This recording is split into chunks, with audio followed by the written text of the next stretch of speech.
لا لا لا لا، انت رايح فين؟ 8 كلمات شائعة في اللغة الإنجليزية هننطقهم بطريقة صحيحة وهنتعلم معانيهم ونحطهم كمان في جمل عشان ما ننساهمش. يا أخي استفيد استفيد بقى عشان خاطري.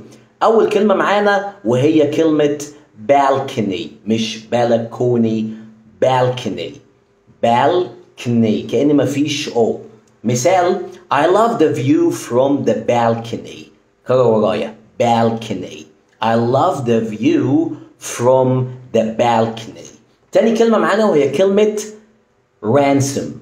سم مش some، اوكي، زي some دي كلمة تانية، دي ransom.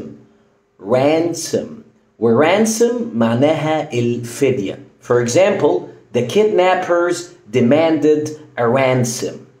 The kidnappers demanded a ransom. تالت كلمة معانا النهاردة وهي كلمة series. الكلمة دي جميلة جدا، ما تخلطهاش بقى بكلمة serious اللي هو جات حاجة تانية.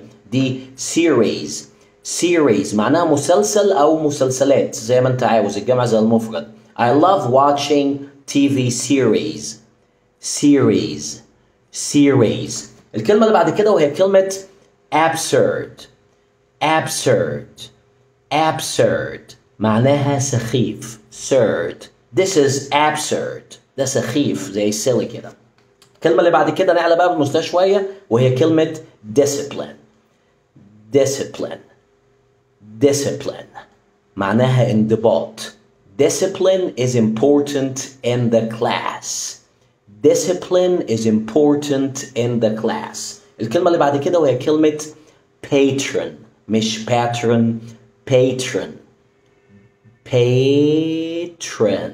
patron يعني regular customer، يعني زبون عندنا على طول. لما اقول لك مثلا this discount is only for patrons. سابع كلمة معانا النهارده هي fortune. التي مع اليو كده كأنهم fortune ليها معنيين، الحظ أو الثروة، فلوس كتير.